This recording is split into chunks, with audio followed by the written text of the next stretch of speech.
Assalamualaikum warahmatullahi wabarakatuh. Anak-anak, hari ini kita akan belajar fisika kelas 11 pertemuan kedua. Bab 1 kita akan membahas tentang dinamika rotasi. Jadi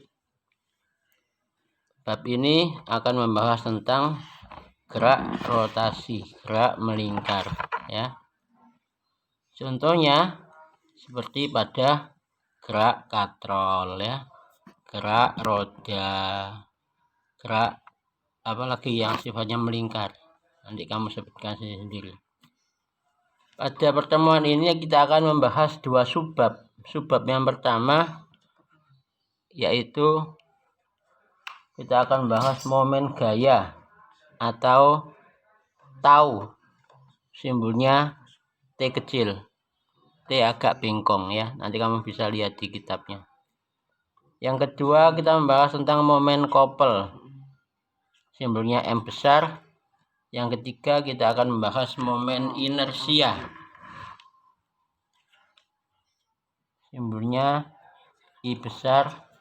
Yang keempat hukum Newton pada gerak rotasi. Sekarang kita masuk ke yang pertama, momen gaya. Momen gaya atau tau atau torsi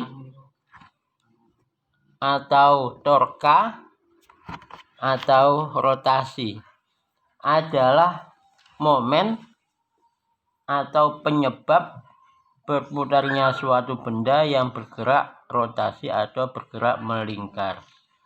Contohnya tadi saya sebutkan katrol, roda, engsel, kunci Inggris, ya.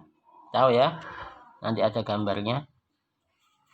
Rumusnya tau, ini dibaca tau, ya, sama dengan F dikali R kecil. Tau adalah torsi, simbolnya Newton meter. F adalah gaya, simbolnya Newton. Gaya dulu kita bahas di kelas 10, sudah pernah, ya, gaya hukum Newton. Kemudian R-nya adalah jarak sumbu rotasi ke titik tangkap gaya, simbolnya meter, M kecil. Atau rumus yang kedua, ini yang pertama. Rumus yang kedua, torsi atau tau sama dengan F kali R kali sin alfa. Boleh sin beta, boleh sin gamma, tergantung sudutnya, ya. Atau yang ketiga, torsi atau tau sama dengan F dikali D. D di sini adalah rumusnya R dikali sin alfa, boleh sin gamma, boleh sin beta, boleh, terserah. Nah, alfa, gamma, beta, theta boleh, gamma atau beta ini boleh, terserah simbolnya. Itu disebut dengan sudut antara F gaya dan R jarak, ya. Catatan, tau bernilai positif jika benda berputar searah jarum jam. Jadi berputarnya searah jarum jam 1, 2 berarti arahnya ke sini. Ini namanya positif, ya. Tetapi kalau berputarnya itu berlawanan arah jarum jam, maka nilai torsinya atau taunya bernilai negatif. Nah, seperti ini kebalik.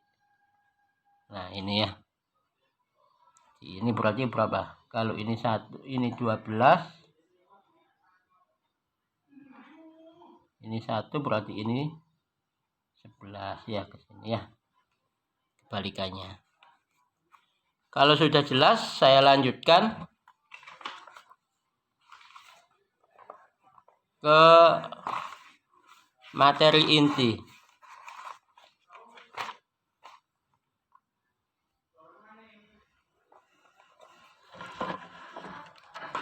Nah, ini gambarnya, ya, momen gaya, ya. Kita masuk ke contoh soal. Saya bacakan. Sebuai gaya F sama dengan 15 Newton bekerja pada sebuah batang dengan arah seperti pada gambar. Nanti ada gambarnya.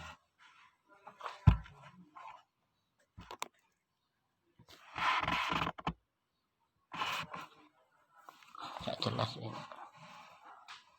Ya, jelas? Mudah-mudahan jelas ya. Jika panjang batang 0,6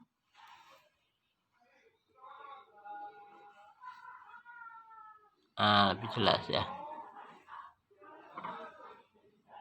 Meter, tentukan besar momen gaya F terhadap titik P. Gambarnya seperti ini. Nah, ini batang ya. Kalau kunci ya kunci nanti ya. Porosnya di titik P. Ini porosnya di sini. Ini poros ya. Nanti diputar ya. Mutarnya dengan menggunakan sudut. Sudutnya namanya sudut theta. Ya, ini yang dicari nanti sudut tetanya. Sedangkan sudut di sini yang diketahui adalah 60 derajat. Jelas? 60 derajat.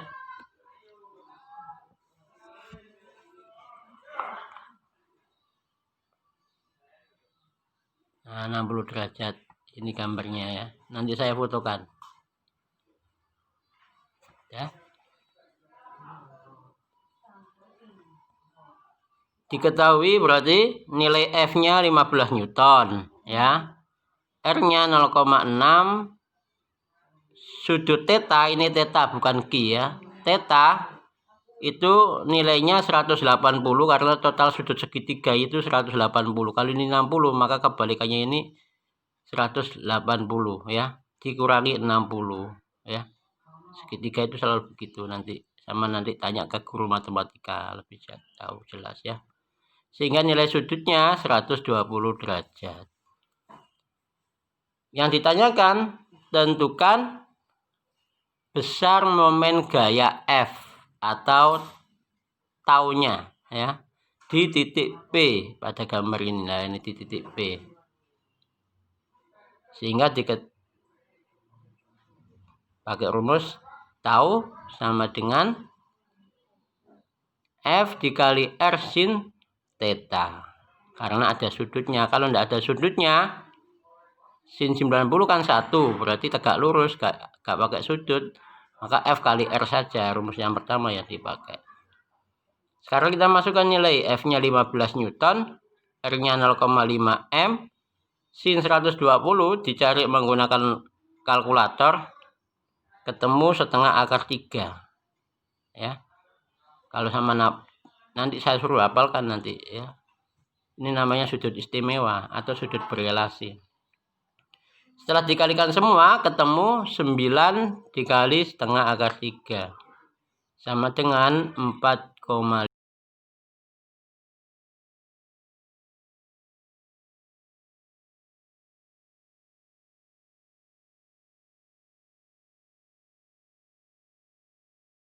Nah, pada contoh soal yang kedua di sini.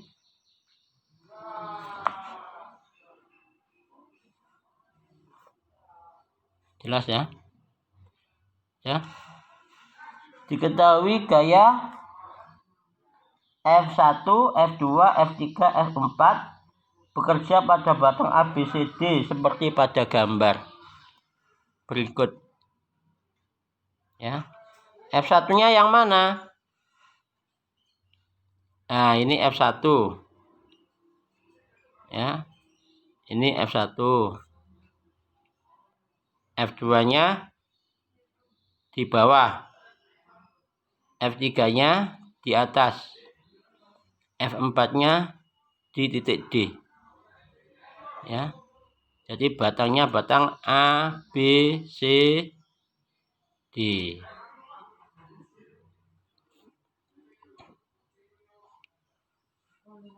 Jika masa batang diabaikan, besar momen gaya di titik A berapa? Nah ya, kalau titik A yang ditanyakan, maka nanti dihitung semua ya, B, A, B, C, D-nya ya. Tapi nanti kamu jawab, saya kasih tugas atau pertanyaan, tentukan momen gaya di titik Nanti contoh soalnya nanti kamu jawab. Sekarang akan saya jawab yang di titik A dulu. Nanti kamu jawab yang di titik B. Berarti yang B itu tahu B. Yang C tahu C. Yang D tahu D. Jadi tentukan momen gaya di titik B, C, dan D. Nanti ya, poin B, C, dan D kamu kerjakan ya. Sekarang diketahui ya. Tulis dulu, wajib kalau fisika itu wajib harus ditulis diketahuinya dulu. Yang pertama F1-nya 15, F2, F3 5, F4 10. F itu gaya nak, diingat ya. Kemudian L1 ini bisa L1 boleh, R1 juga boleh. Ini sama ya, panjang, satuannya meter. Kenapa L1 ini boleh, LA juga boleh ya. Saya ganti LA kalau kamu bingung. LA ini LB. Ini LC, ini LB. Maksudnya L itu apa? Panjang. Panjang batang di titik A. Karena di titik A itu yang dicari, maka LA-nya atau L1-nya 0 ya. Titik porosnya. Porosnya di A, itu pertanyaan yang pertama. Nanti kalau porosnya B, maka B-nya yang 0 nanti nilainya. Sekarang panjang batang di LB. LB itu nilainya 2. 2 dari mana? 2 dari dihitung dari titik A ke B. Nah, sudah ada jelas ya, dari titik A ke B, maka panjangnya 2. LC panjangnya berapa? Dari titik A ke C hitungannya, berarti 2 ditambah 1, panjangnya 3. Berarti panjangnya 3. Oh, 3 ya. L4-nya atau LD ini panjangnya 6. Sudah diketahui semua. Yang ditanyakan adalah torsi di titik A. Nanti yang kamu kerjakan adalah torsi di titik B, torsi di titik C, torsi di titik D. Cepet-cepetan ya, saya ambil 3 kali 5 di 15 anak. Yang duluan mengumpulkan nanti difoto aja hasil pekerjaannya. Satu anak boleh 1 soal, boleh 3-3-nya soal, tidak apa-apa. Saya lanjutkan.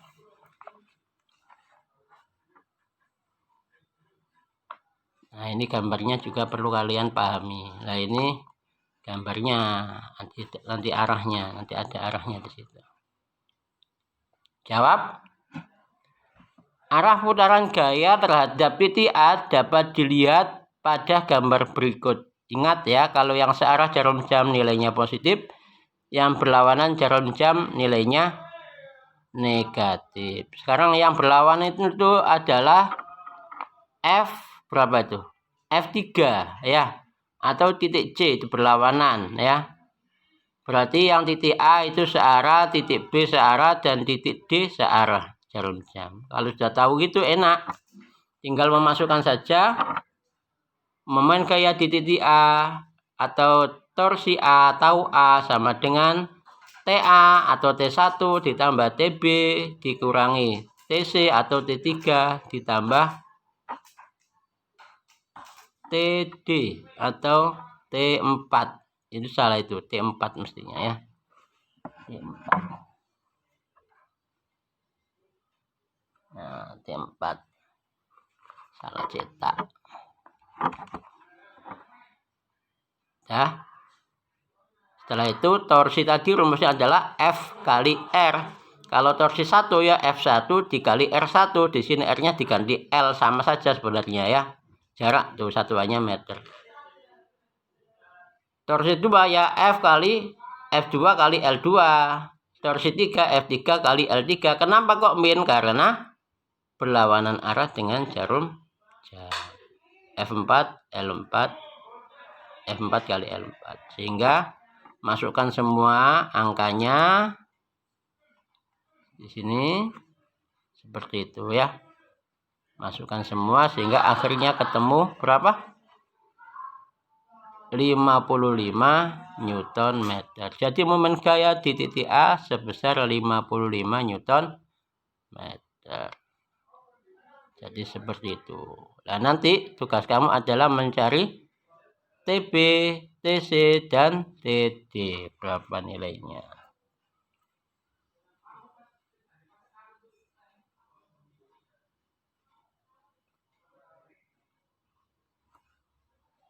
Demikian anak-anak. Untuk pertemuan ini, kalau ada waktu, saya kasih waktu kurang lebih secukupnya ya. 10-20 menit untuk mengerjakan. Kalau masih ada waktu saya lanjutkan. Terima kasih. Assalamualaikum warahmatullahi wabarakatuh.